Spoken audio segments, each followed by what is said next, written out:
Hello and welcome to Commodity Champions. I'm Manisha Gupta. Well, gold has had a good first quarter with the global demand surging by 3% on a year-on-year basis. This marks the strongest first quarter for the precious metal since 2016. The prices during the period hit a record average of $2,070 and an all-time high of $2,400 an ounce. In the month of April, gold prices have recorded their third monthly gain. In India also, demand rose by 8% during Jan to March period. However, the World Gold Council estimates that the price rally could cut India's total consumption to a four-year low in 2024. What does that really mean? And to discuss the outlook on gold, jewelry buying, and especially when we are heading into the India festival season, I am now joined by TEodora Nusca, who's co-founder at Bassano Gioielli, a leading wholesale jewelry company in South Africa. TEodora, hi, thank you so much for joining us. At a time when the gold prices are almost at an all-time highs, how do you look at the prices and the demand going forward? Well, it is being affected, and the demand is lowered because of the higher prices. So it makes it a bit challenging for us in our business. TEodora, also, what kind, you're in India and you're from South Africa and you're looking at designs in India. So what is the Indian designs that you're looking for? What is in trend right now?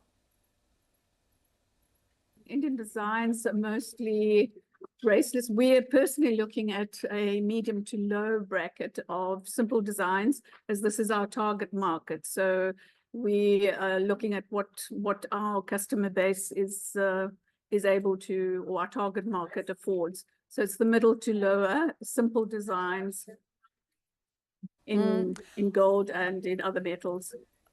Okay, and there have been various innovations in the past few years. The market really seems to be improving. It's not just people in their 30s and 40s that are buying jewelry, but also in their 20s are also making bigger spends here. Would you say trends are changing and that there's more innovation now within the space?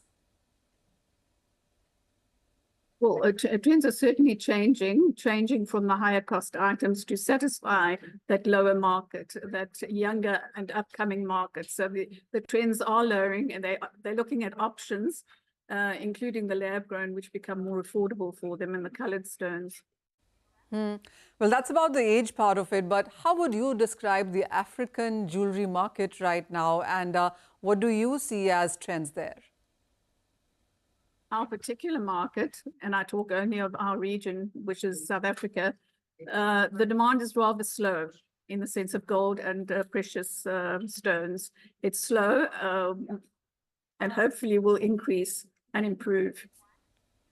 Okay, not very great demand right now, but as you said, you are anticipating it to improve going forward. Well, geopolitically, globally rather, people are buying gold as safe haven. Do you see that trend picking up in Africa?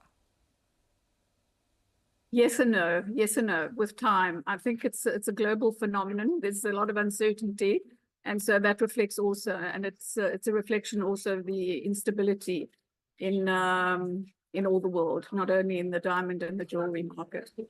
TEodora, a final question then. Apart from India, where does Africa buy its jewelry from? I mean, what other markets are you scouting? In Dubai. Predominantly Dubai, some European, but those are our principal other options. All right. TEodora, thank you so much for joining us. Well, that's the view coming in from South Africa on what they are looking at for the Indian markets and the trends, of course, in their own country there. I am now joined by Jill Borgerding of Jillian Samuels Jewelry, which specializes in lab-grown diamond jewelry in the United States. Jill, hi, thank you so much for joining us. I mean, we've just had a sense on what Africa is looking at, but when it comes to US, what is your sense, first of all, on the surging gold prices? Yes, gold prices are at an all-time high. So right now, where I live in the United States, I'm in the Midwest, and because gold prices are so high, we're seeing more of an influx of sterling silver pieces being sold just because gold has been so high. Okay. You're also looking at lab-growns is what you told me before we started talking. So that's a trend that really seems to be picking up in the international markets, especially in US. How are you looking at these trends? Yes, very much so. Lab-grown diamonds are really picking up speed, especially engagement rings in the United States. Where I live, it's not a lot of fashion jewelry yet. We're trying to really start to bring that into the forefront in fashion jewelry. Bridal, we've been selling center lab-grown diamonds in engagement rings for quite some time, for a few years now.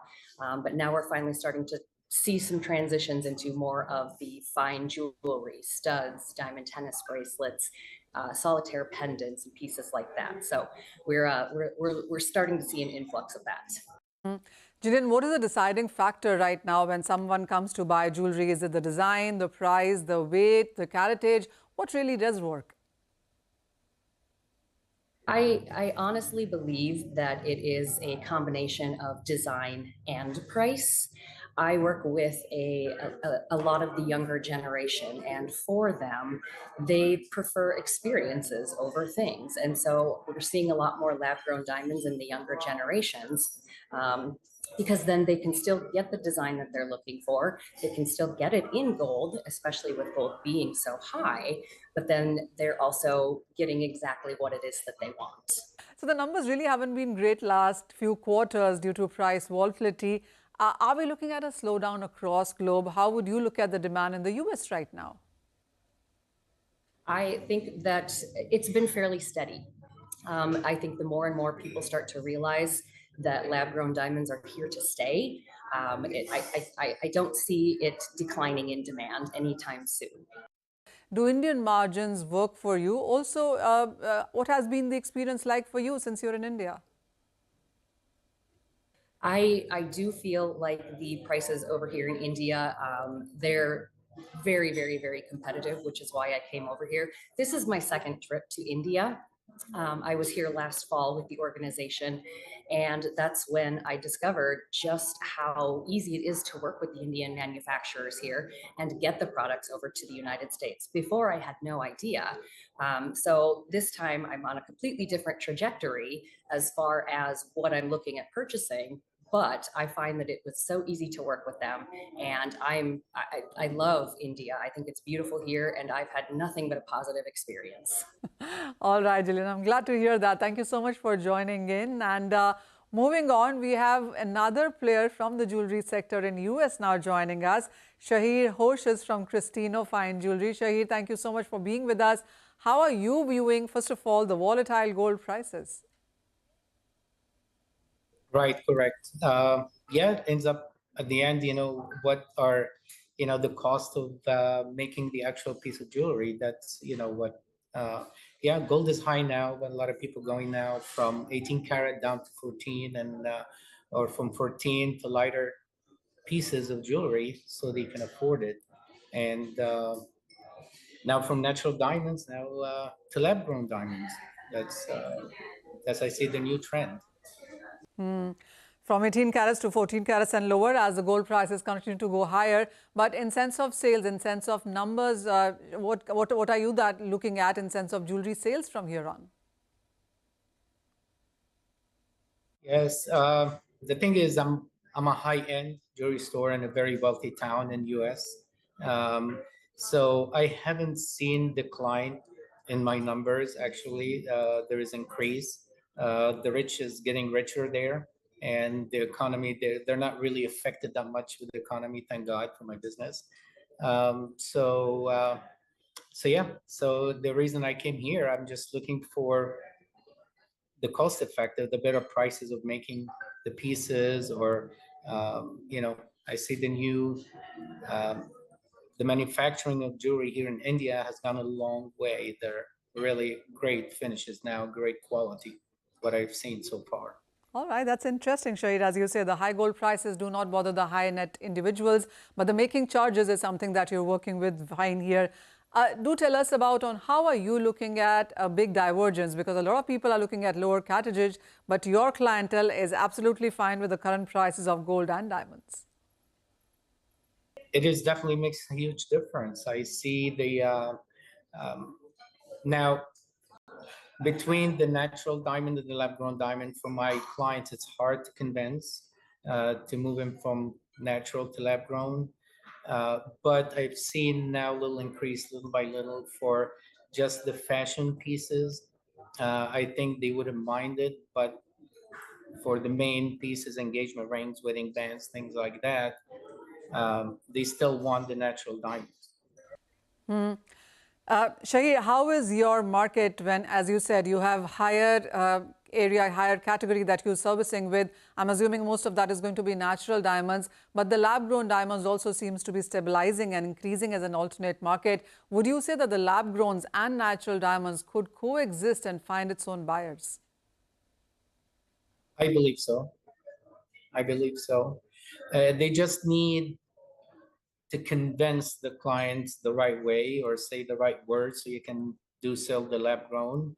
Many of them, and the first they don't want to deal with it or you don't want to buy it. But when you explain what's a lab grown is exactly like natural diamonds, the same brilliance, the same characteristics. So they you know they're convinced. I've convinced many customers to do that.